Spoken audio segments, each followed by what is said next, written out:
Je réponds à une lettre où on me demande ceci. Pourquoi, dans votre instruction, divisez-vous l'homme en principe supérieur et en principe inférieur? Ou en d'autres mots, en une partie immortelle et une partie mortelle?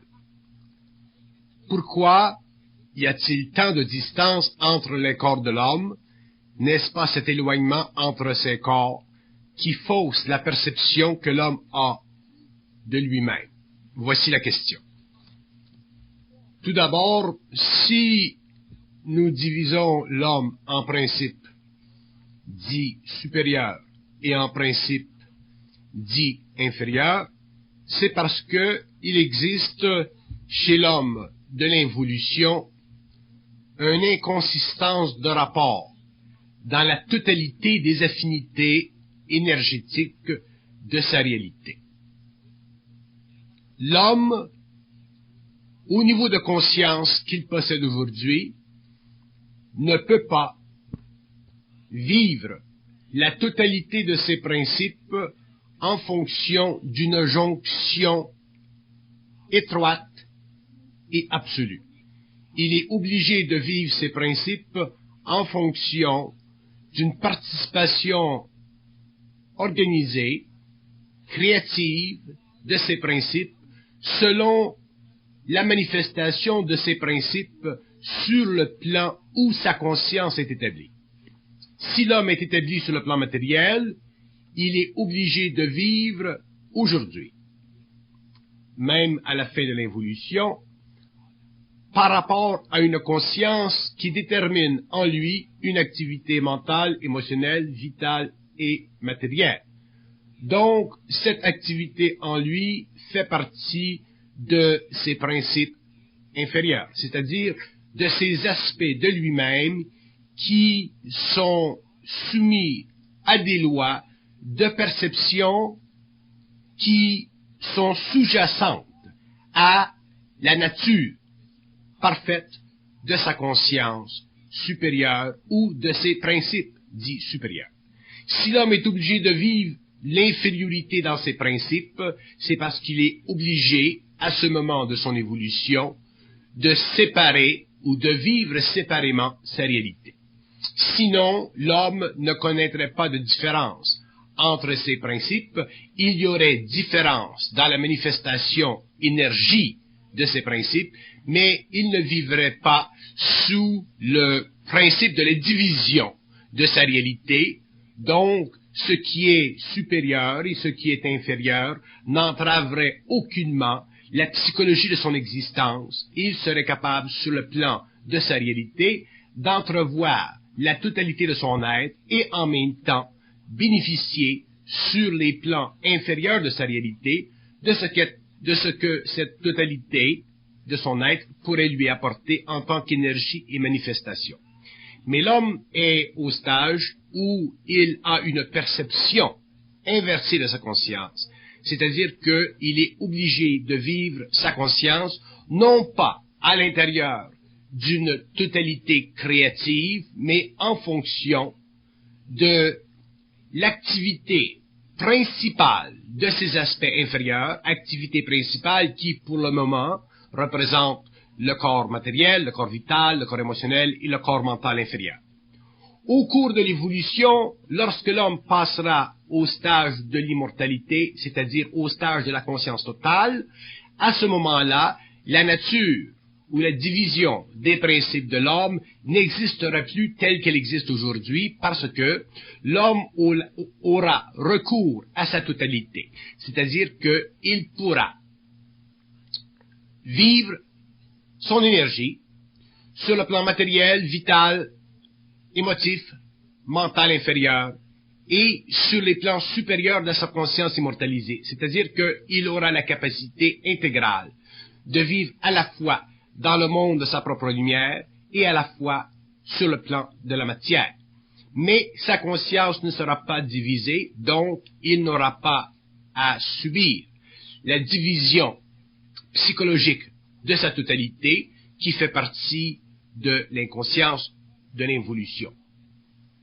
Donc, si nous divisons l'homme en principe supérieur et en principe inférieur, ce n'est pas parce que l'homme représente techniquement une telle division, mais c'est parce que la manifestation de son énergie, en fonction de sa conscience, est perçue chez lui comme étant à la fois matériel, planétaire, donc inférieur, et à la fois avec l'évolution supérieure, occulte et cosmique, donc du domaine pur de l'intelligence sans réflexion.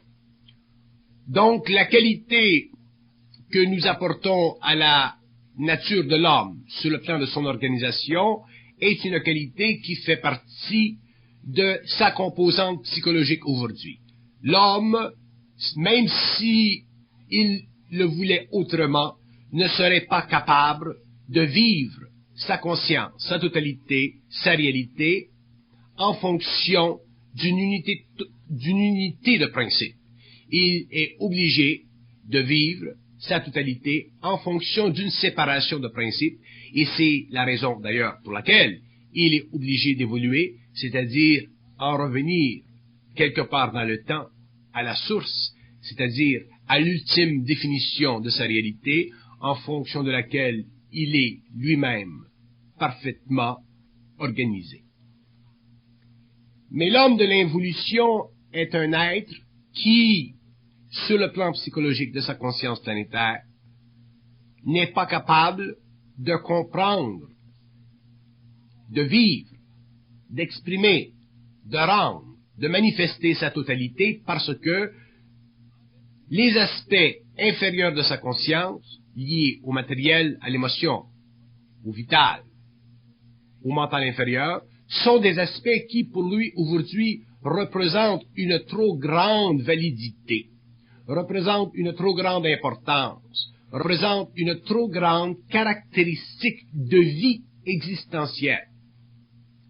Et c'est justement à cause de ceci que l'homme est obligé très très graduellement d'en arriver à prendre conscience, c'est-à-dire à commencer à vivre à partir de ces principes supérieurs, c'est-à-dire à partir de ces plans d'énergie qui ne sont pas constitués de la même façon que ceux qu'il connaît sur le plan de la conscience expérimentale.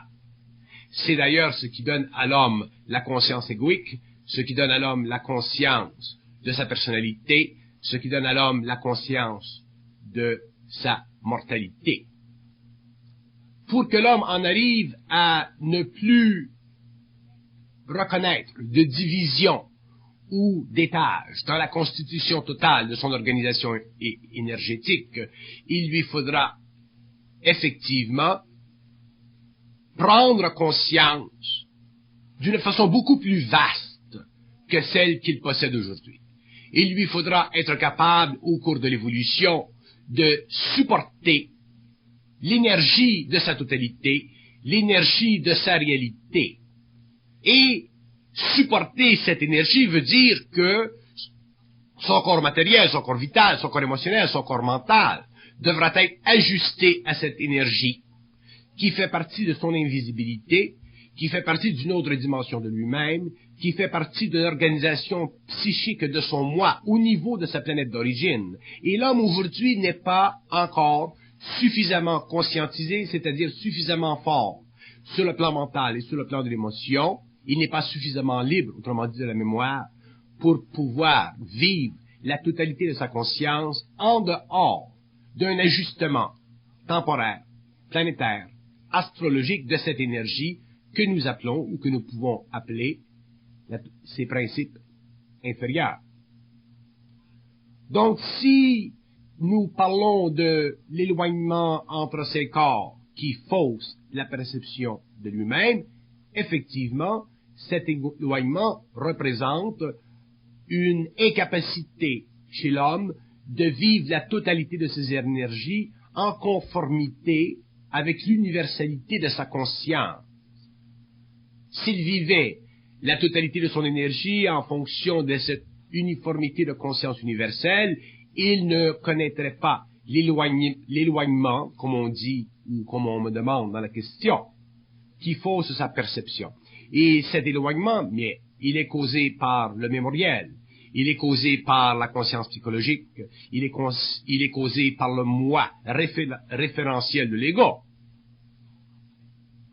Plus l'homme évoluera, plus cet éloignement, cette séparation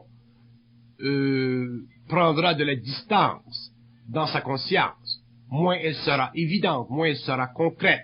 Donc, graduellement, l'homme sentira une plus grande unité dans sa totalité et, éventuellement, la question philosophique de la séparation des principes en principe supérieur et en principe inférieur n'existera plus parce que l'homme aura finalement été capable de se dégager de la divisibilité psychologique que lui-même s'attribue sur le plan humain expérientiel. Chaque être humain aujourd'hui, même les êtres conscients, sont suffisamment perceptifs, sensibles aux interférences créées dans leur vie par leur état interne pour concevoir, pour réaliser que leur vie d'être conscient n'est pas une vie à la mesure de ce qu'elle doit être. Autrement dit, il y a des parties de ces êtres qui ne sont pas parfaitement en harmonie, qui ne sont pas parfaitement actives, créatives, qui ne sont pas parfaitement ajustées sur le plan vibratoire, donc qui ne bénéficient pas d'une énergie créative totale qui puisse remplir les différentes fonctions psychiques ou matérielles de l'homme, autrement dit, qui puisse donner à l'homme sa qualité ou sa caractéristique de manifestation, autant sur le plan matériel que sur les plans subtils. Il est évident que l'homme tend ou veut ou perçoit qu'il doit en venir un jour à une unité, à une totalité, à une indivisibilité dans sa conscience. Ceci fait partie de sa réalité future, mais ceci ne fait pas partie de sa réalité aujourd'hui. Donc, si l'homme aujourd'hui n'est pas une totalité, s'il n'est pas le produit de l'annexation ou de la superimposition de différents aspects vibratoires de l'énergie, nous sommes obligés, pour des raisons d'expression, des raisons d'explication, afin de créer un certain plan référentiel à son ego, nous sommes obligés de dire, eh bien, l'homme est fait de principes inférieurs qui ont une grande puissance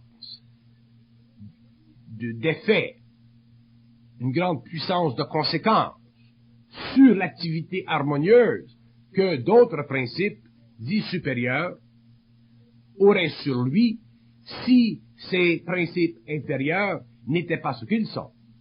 Donc, nous sommes obligés de faire une analyse de l'homme, c'est-à-dire nous sommes obligés de dire, eh bien oui, bonhomme, tu es divisé, tu ne devrais pas l'être, mais tu l'es, et tu l'es à cause justement de ces aspects inférieurs de ta conscience.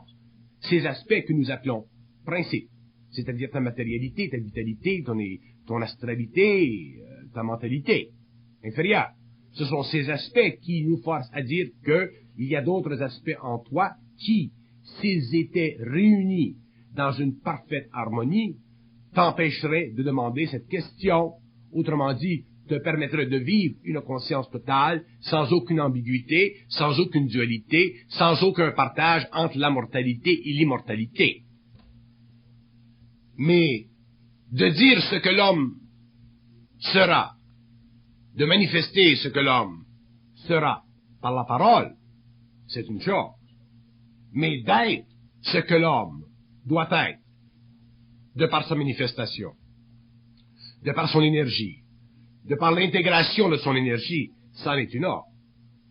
Nous pouvons demander des questions d'ordre philosophique, des questions intelligentes, qui nous poussent à démystifier la division que nous faisons de l'homme, mais rien n'empêche que nous sommes des êtres qui ne vivons pas de la totalité créative de notre énergie, donc nous sommes des êtres qui sommes obligés de vivre de la partielle qualité de notre conscience. Et cette partielle qualité de notre conscience représente les principes inférieurs.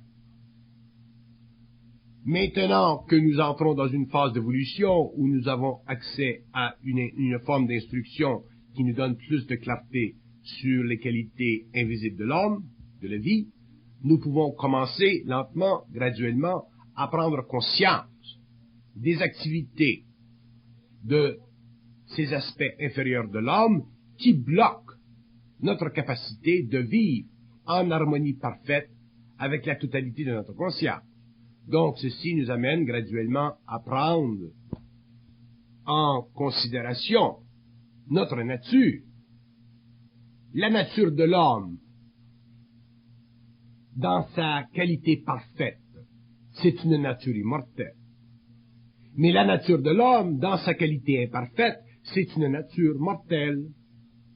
Donc, le fait est, ou la réalité temporaire de l'homme est, qu'il est mortel, et qu'un jour il sera immortel. Donc, qu'il vit en fonction de principes inférieurs, et un jour qu'il vivra en fonction de la réunion de tous ces principes, où il pourra exercer sur le plan matériel ou sur d'autres plans l'action qui fait partie du mouvement énergétique de sa totalité créative. Philosophiquement parlant, c'est très bon de parler de la totalité de l'homme, c'est très bon de reconnaître la division de l'homme, mais dans un cas ou dans un autre, ça ne change absolument rien à la nature évolutive de l'homme. La nature évolutive de l'homme est une nature qui se perfectionnera au fur et à mesure que l'homme comprendra les règles du jeu. Et le jeu, c'est la vie. Et la vie, elle fait partie, dans sa nature actuelle, du manque de relations étroites, perfectionnées, entre cet aspect inférieur de l'homme et cet aspect dit supérieur de l'homme. Autrement dit, la vie aujourd'hui, telle qu'elle est, elle est le produit de la divisibilité de l'homme. Et ça prendra un certain temps pour que cette divisibilité disparaisse, pour que l'homme vive son unité, et qu'en fait, il en arrive un jour à prendre conscience qu'il n'y a en lui aucune division. Mais le fait évolutif, l'avenir de l'homme, l'avenir de la conscience humaine réelle, l'avenir de la fusion de l'homme, c'est un avenir, ce n'est pas un présent. L'homme est en voie de développement dans cette direction. Il peut très facilement, sur le plan philosophique, sur le plan psychologique ou sur le plan occulte de l'information, prendre conscience de l'illusion de la divisibilité de ses plans. Mais ce n'est pas parce qu'il prend conscience de l'illusion de la divisibilité de ses plans qu'il va nécessairement vivre la totalité de son être. Parce que justement, la totalité veut dire mouvement de l'énergie à l'intérieur de tous les plans de l'homme pour l'accroissement vibratoire de son taux, pour le développement éventuel d'une réorganisation psychique de tout son être. Et ceci prend un temps. Ceci fait partie de l'évolution de l'homme, ceci fait partie de l'initiation solaire de l'homme. Il n'y a pas chez l'homme d'aspect psychologique ou philosophique qui puisse témoigner de sa réalité, même si ces aspects peuvent très bien saisir dans l'avenir le besoin pour l'homme d'être simplement immortel, de ne posséder qu'une partie qui n'est pas régie par les lois de la mort, de ne posséder qu'une totalité qui n'est pas divisible en principe inférieur et en principe supérieur. Donc, si nous séparons l'homme, c'est pour lui faire reconnaître qu'il est effectivement séparé.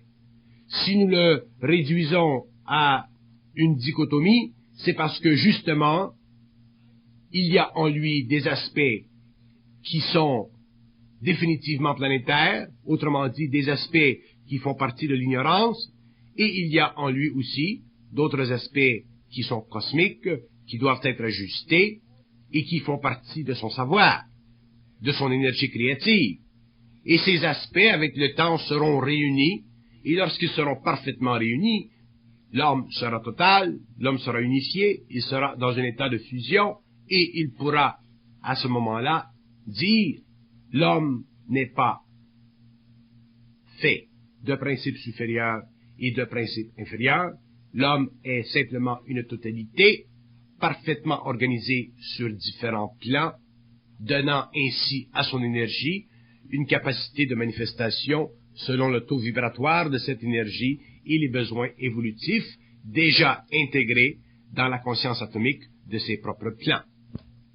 Par exemple, combien y en a-t-il parmi vous qui sont capables de vivre la communication mentale télépathique intérieure et à la fois ne pas percevoir la dualité de cette communication? Combien parmi vous sont capables de communiquer intérieurement sur les circuits universels et ne pas sentir la séparation, la division, l'impression que ce qui vous parle ou qui vous parle représente en elle-même une réalité ou une entité différente de ce que vous êtes sur le plan matériel? Combien? Très peu, j'en suis persuadé. Pourquoi? Parce que le taux vibratoire du mental de l'homme n'est pas suffisamment élevé pour neutraliser à l'intérieur de la forme pensée communiquée cette vibration qui prend origine dans la mémoire de l'homme. Si l'homme était capable de vivre la vibration passant des plans supérieurs vers ces plans dits inférieurs, sans être obligé de subir la jonction subtile entre la forme de cette vibration et sa mémoire, l'homme vivrait automatiquement sur un plan mental supérieur, il serait automatiquement intégré dans son intelligence, il ne sentirait aucune divisibilité dans son être, donc il ne souffrirait pas philosophiquement de posséder des principes inférieurs ou des principes supérieurs. Si l'homme parle de principes inférieurs et de principes supérieurs, c'est qu'il y a en lui de la souffrance. Cette souffrance naît d'une constatation égoïque de l'imperfection de sa conscience. À partir du moment où l'homme demande des questions d'une façon philosophique, il demande ces questions déjà à partir d'un état mental qui le préclut d'une totalité, c'est-à-dire qui le préclut d'une fusion, c'est-à-dire qui le préclut d'une capacité intégrale de créer sur un plan quelconque l'énergie dont il a de besoin afin de constamment unifier dans sa totalité l'énergie dont il est la source et avec laquelle il travaille d'une façon éternelle. Mais nous, les hommes de l'évolution, nous ne sommes pas encore habitués à la qualité vibratoire de notre énergie. Nous ne sommes pas encore habitués à la nature de notre mental. Nous ne sommes pas encore habitués à la nature prépondéramment cosmique de l'intelligence. Nous sommes au début de l'expérience. Nous ne sommes pas capables, d'une façon mentale et émotive, au stade où nous en sommes, de nous dissocier de la caractéristique dualistique de l'énergie créative en nous parce que nous avons un mental inférieur qui fait encore partie de l'organisation cérébrale de notre mémoire. Donc, c'est pour cette raison d'ailleurs que nous vivons à un niveau ou à un autre de l'égoïcité, c'est-à-dire l'appartenance psychique de l'homme à une qualité mentale qui lui permet de réfléchir sur lui-même afin d'avoir, sur le plan matériel, une qualité plus ou moins développée de la notion de l'existence. Autrement dit, la capacité de l'homme de vivre le vide étanche de l'incorporalité de la mémoire. Il n'est pas arrivé à ce stage.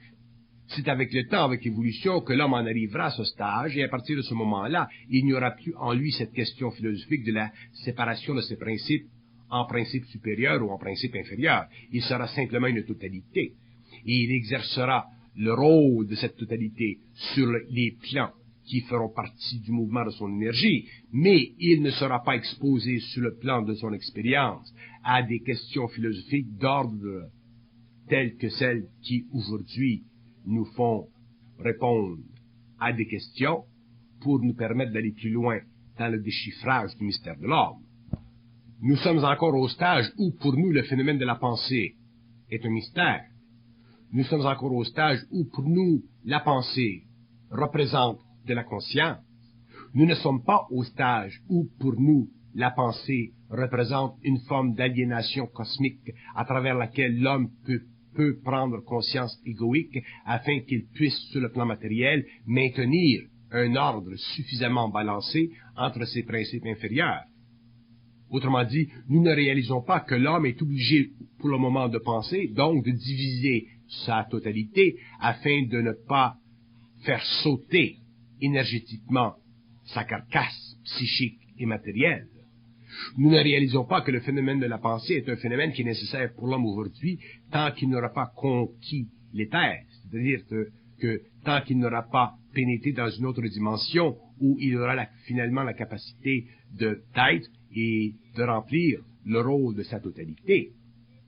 Donc, pendant que nous avons cette capacité de penser, nous sommes obligés de l'utiliser, et nous l'utilisons en fonction de notre émotivité, en fonction de notre mémoire, en fonction de notre mental. Nous ne sommes pas capables de vivre la pensée, même si elle est créative, même si elle est consciente, d'une façon qui nous unit parfaitement à notre réalité.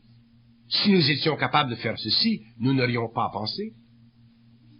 Déjà, nous aurions dépassé le stage de la pensée subjective. Déjà, nous ne fonctionnerions qu'en rapport avec une pensée qui sert à exploiter certaines qualités de notre mental qui n'est pas encore suffisamment avancée pour donner à l'énergie une autre vibration qui nous projetterait automatiquement dans un lieu, dans une dimension qui ne fait pas partie de l'expérience de l'art.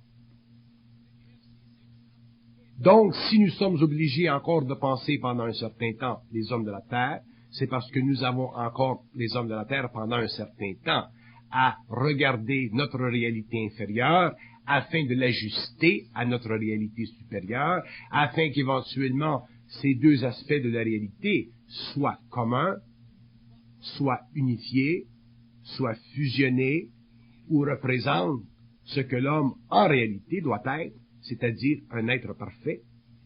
Mais quel homme aujourd'hui qui pense, quel homme aujourd'hui qui a le pouvoir de penser, ou même le pouvoir de communiquer intérieurement, oserait, psychologiquement parlant,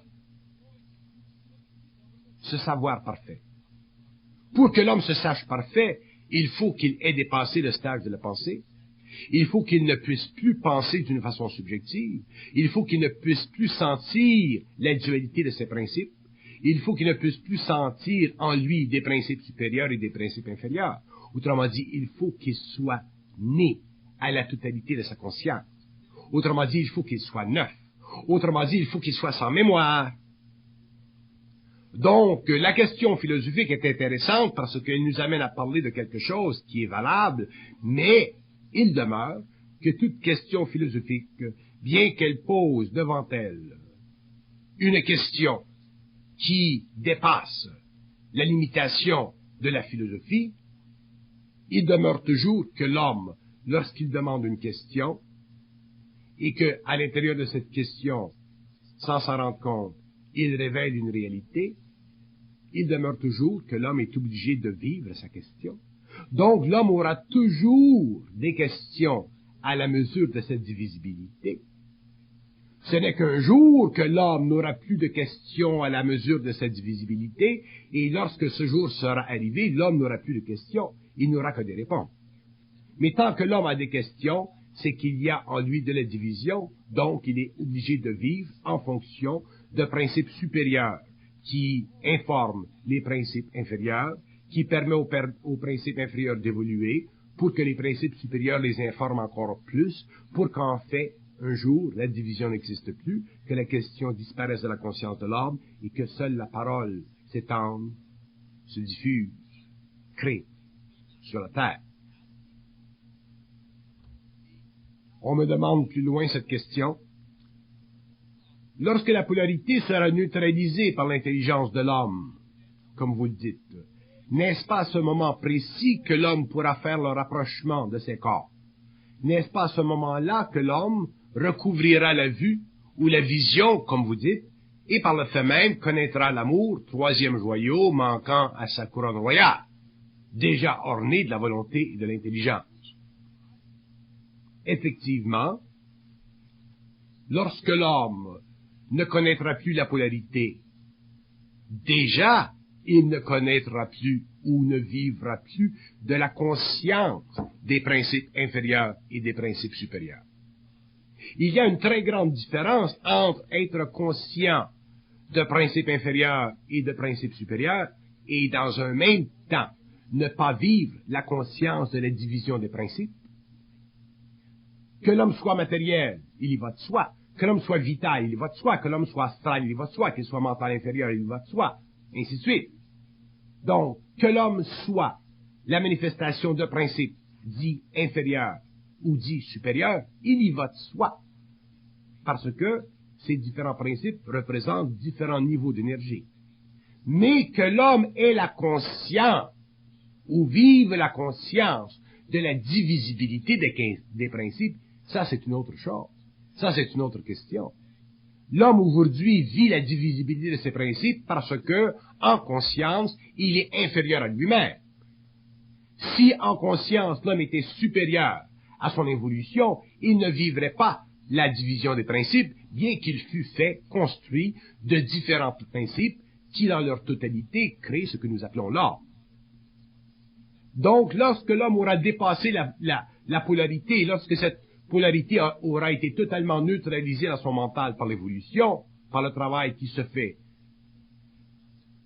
sur le plan de sa conscience, évidemment, l'homme n'aura plus à souffrir de la qualité psychologique de son moi, donc il ne vivra plus dans l'ambivalence de ses principes supérieurs ou de ses principes inférieurs. Il sera, comme vous dites, royal. Mais il sera royal parce que déjà, il aura conquis la dualité de son existence, mais à tous les niveaux. Conquérir la dualité de son existence veut dire conquérir la dualité de l'homme, d'abord sur le plan mental, ensuite sur le plan émotionnel, ensuite sur le plan vital, et ensuite sur le plan matériel. Ayant conquis la dualité de son existence, l'homme sera immortel, donc il aura la capacité de traiter d'une façon parfaite avec son énergie, donc sa totalité sera manifeste dans le monde, et nous aurons un homme, non seulement nouveau, mais nous aurons un homme réel, magicien, un homme scientifique, un homme créateur, un homme cosmique, un homme qui sera ou qui aura retourné à la source de lui-même. Cette source qui, dans le fond, est son énergie créative qui doit être appointée particulièrement à différents plans organisationnels de sa conscience atomique. Regardez combien de difficultés nous avons à traiter avec le moi. Regardez les obstacles sans cesse que nous crée la conscience du moi, la conscience égoïque. Et pourtant, la conscience du moi fait nettement partie des principes inférieurs. C'est-à-dire qu'elle fait nettement partie de cette dimension de l'homme qui est plus basse en conscience qu'une autre dimension de l'homme qui est plus haute en conscience. Et bien que nous soyons conscients de l'infériorité de notre conscience égoïque, nous ne sommes pas capables de prendre conscience supérieurement à cette conscience. Nous sommes obligés de la vivre. Pourquoi? Parce que effectivement en nous, l'énergie qui est notre énergie ne peut pas se véhiculer à travers les différents plans d'une façon parfaite. Donc si on me demande ou on me dit que cet éloignement entre les corps de l'homme fausse la perception de ce que l'homme est de lui-même, c'est très juste, mais d'un autre côté, est-ce que parce que vous avez cette perception que l'éloignement fausse la conscience de l'homme, que vous pouvez en changer la nature de cette conscience? Non, vous ne pouvez pas. C'est à travers l'instruction, c'est à travers la compréhension, c'est à travers l'expérience, c'est à travers le mouvement de l'énergie qui viendra avec l'expérience que l'homme en arrivera à dépasser cette condition qui est responsable pour l'éloignement de ses corps, qui fausse sa perception de lui-même. Donc, autrement dit, la philosophie, la question philosophique n'engendrera jamais chez l'homme de conscience. Elle ne fera que forcer son esprit à faire face à la qualité divisible de sa conscience. C'est pour ça d'ailleurs que la philosophie ne peut rien changer dans l'homme. C'est pour ça que la philosophie n'a jamais changé rien dans l'homme, sur le plan réel. La philosophie est simplement un jeu de l'esprit. Elle est simplement un jeu pour assouplir l'ego. Elle est simplement un jeu pour entretenir l'ego, pour donner à l'homme l'impression qu'il va quelque part. Mais l'homme va où? Il va nulle part. L'homme est déjà. Ce qui n'est pas déjà dans l'homme, c'est le travail qui doit être fait pour le rendre à destination réelle. Mais l'homme, il est déjà.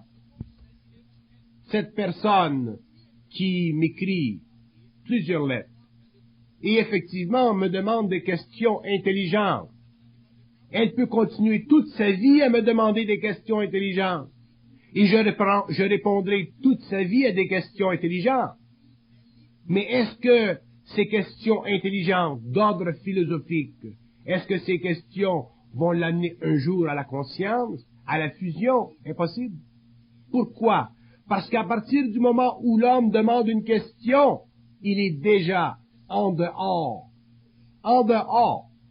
de la créativité absolue de sa conscience, parce que déjà, il subit l'activité de ses principes inférieurs. Parce que demander une question, ça fait partie de l'activité des principes inférieurs. Ça ne fait pas partie de l'activité de la conscience totale de l'homme. Donc, cette personne qui me demande constamment des questions intelligentes devra un jour, dans un certain temps, commencer à prendre du recul, commencer à demander moins de questions, commencer à s'interroger de moins en moins, commencer à pouvoir reconnaître que la qualité créative de son mental fait partie de l'actualisation psychique d'une entité spirituelle en elle qui a le pouvoir de faire le rapprochement entre la faillite de l'homme et son devenir futur, mais qui ne peut pas lui donner à cette personne l'énergie nécessaire pour qu'elle puisse renverser le mouvement de sa créativité philosophique pour en arriver éventuellement à vivre simplement, à supporter simplement le mouvement de l'énergie à travers ses corps, non pas à partir d'une question constamment formulée dans le mental, mais à partir d'une conscience de plus en plus solide, de plus en plus capable de traiter avec cette énergie, de l'intégrer, cette énergie, et de la rendre manifestement réelle dans sa vie, c'est-à-dire capable de donner à cette même personne de plus en plus le sentiment d'une totalité. À partir de ce moment-là, la personne commencera à m'écrire de moins en moins de lettres, commencera à me demander de moins en moins de questions intelligentes, et moi, je pourrai commencer à parler d'autre chose, ou à cesser de parler, ou à faire d'autres choses. Voilà une bonne question. D'où viennent ces notions de la loi de retour, comme vous le dites, et de karma? Définir ces termes. N'est-ce pas deux autres données ésotériques qui empêchent l'homme de se mouvoir et d'agir librement? Voilà encore une question intelligente. Et effectivement, cette personne me demande toujours des questions intelligentes. J'en suis même épaté. Mais le point n'est pas là. Ce n'est pas dans la question que l'homme découvre la réponse. C'est dans l'absence de question que l'homme découvre la vie. La question, même si elle est intelligente, ne fait que poser un piège à l'ego, lui donnant l'impression que par la résolution de la question, il en arrivera à comprendre la réponse. Et ceci, c'est un jeu d'esprit. Il n'y a rien que l'esprit aime plus que de faire poser à l'homme des questions pour que l'homme lentement s'habitue à élever son regard vers des sphères un peu plus subtiles que la simple matière. L'homme doit en arriver, éventuellement, à parler. Mais parler, c'est une chose. Créer, c'est une chose. Mais demander une question intelligente, ce n'est pas créer, c'est simplement questionner ce que nous ne savons pas parfaitement. Et l'homme peut aller à l'infini en se questionnant de ce qu'il ne sait pas parfaitement. Est-ce que le karma existe? Est-ce que la loi de retour existe? Effectivement, il y a dans le cosmos une loi d'énergie qui fait en sorte que tout ce qui vibre doit être perçu par réflexion. Et ce qui est perçu par réflexion doit être rejeté parce que la réflexion remet tout en question, force l'énergie à revenir sur elle-même. Donc, effectivement, c'est une loi de réflexion, le karma. Mais ce n'est pas parce que le karma existe que l'homme, lui, est assujetti au karma. Il sera aussi assujetti à cette loi de retour tant qu'il ne sera pas suffisamment intelligent pour ne plus être réflectif, pour ne plus la réfléchir, cette énergie. Donc, à ce moment-là, le karma n'existe plus, parce que l'énergie de la mémoire devient inexistante planétairement. Donc, la question, elle est intelligente. Est-ce que le karma existe? C'est une question que nous devons répondre. Oui, effectivement, cette loi existe dans le cosmos. Mais est-ce que cette loi en elle-même est une loi absolue? Elle n'est pas une loi absolue. Elle est une loi qui définit l'énergie et son rendement sur le plan matériel tant que l'homme est un être évolutif. Mais ce n'est pas une loi qui est absolue. Ce n'est pas une loi qui est finale, c'est une loi qui fait simplement partie de la mécanique de l'énergie. Et elle dit ensuite, cette personne, cette loi ou cette donnée ésotérique empêche l'homme de se mouvoir et d'agir librement. Effectivement qu'aux Indes, la loi de karma empêche les masses hindoues de se mouvoir et d'agir librement. Mais nous parlons à l'homme conscient. Déjà, l'instruction dépasse les lois de l'involution.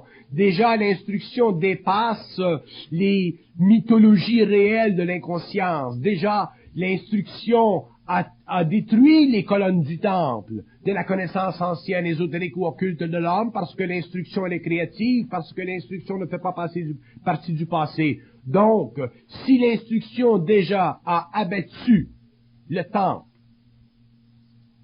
si l'instruction déjà a fait plier les colonnes du temple, pourquoi l'homme s'inquiéterait-il de la définition de certains termes? Pourquoi l'homme s'intéresserait-il à des questions de nobilité philosophique? Je vais vous dire pourquoi. Parce que l'homme est encore à la recherche philosophique de la réalité. Et cette recherche philosophique, c'est une perte de temps. Ce n'est pas parce que la loi de karma existe qu'elle est réelle pour l'homme conscient. Ce n'est pas parce que la loi de karma existe qu'elle est pour un être supérieur un obstacle. Elle est un obstacle pour un être inconscient, pour un être ignorant des lois de l'énergie, des lois de la vie, mais elle n'est pas un obstacle pour un être conscient. Donc, pourquoi l'être conscient s'occuperait-il de définir des lois qui sont inférieures à lui-même? Il y a plein de lois dans le cosmos qui sont inférieures à l'homme. Est-ce que l'homme va s'intéresser à définir ou à chercher la raison d'être de ces lois lorsque déjà il est très très avancé ou plus avancé que ces lois elles-mêmes? Est-ce que l'étudiant aujourd'hui qui est à l'université et qui étudie la théologie va s'intéresser à des aspects de la conscience spirituelle qui faisaient partie de la mythologie de sa conscience enfantine? Il ne va pas perdre de temps avec ceci. Il va aller plus loin. C'est la même chose avec ces questions intelligentes. Un type qui, dans sa vie, est habitué à conduire une Ferrari, il ne va pas perdre son temps à conduire une petite Volkswagen, et il ne va pas nier que la Volkswagen existe, mais ce ne sera plus la Volkswagen qui va l'empêcher de poursuivre à grande vitesse son circuit. C'est la même chose avec les questions ésotériques. Les questions ésotériques n'ont de valeur que pour le jeu de l'esprit à travers l'ego qui est encore fasciné par la connaissance.